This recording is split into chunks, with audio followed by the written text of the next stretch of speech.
By early morning, the ceasefire was already beginning to crack. Not publicly, not officially, but behind closed doors, military officials across the Middle East were suddenly watching something they hoped they would not see this quickly. New American strikes, new Iranian warnings, and a region that was supposed to be calming down suddenly moving back toward confrontation. Because the truth is, the ceasefire may have looked stable on television, but underneath it, the tension never actually disappeared. And now many analysts believe the situation is becoming far more dangerous than people realize. The latest escalation began after the United States launched what officials described as self-defense strikes connected to rising threats in the region.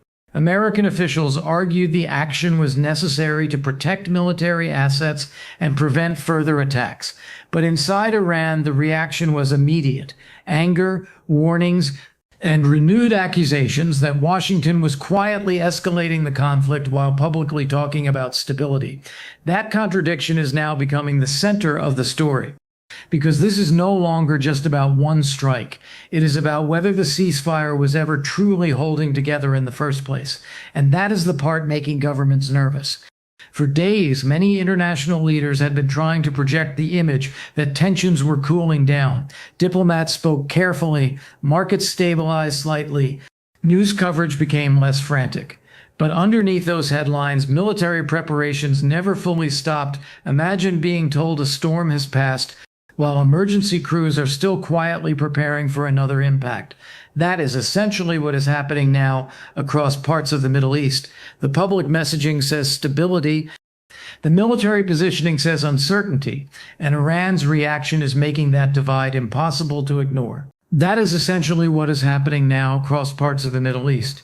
The public messaging says stability, the military positioning says uncertainty, and Iran's reaction is making that divide impossible to ignore. And that's the part now making military analysts nervous. According to multiple reports and televised discussions, Iranian officials viewed the new strikes as proof that the situation remains extremely unstable.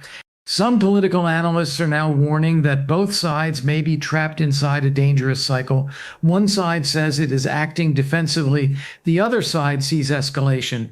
Then the response to that escalation creates another response, and slowly the ceasefire becomes weaker with every new incident. That is how regional conflicts often become larger than anyone originally intended, not through one massive decision, but through repeated reactions that slowly remove the space for diplomacy. And this is exactly why global markets, defense officials, and foreign governments are watching this so closely right now, because the concern is no longer only about one isolated strike. The concern is whether the broader situation is quietly slipping back toward a much larger confrontation, especially with multiple countries already deeply involved politically, militarily, and economically. And there is another reason this matters: the timing. The strikes happened during a moment when many people believed the crisis was finally beginning to calm down. That changes the emotional impact completely. If tensions were already exploding openly, the reaction would be different.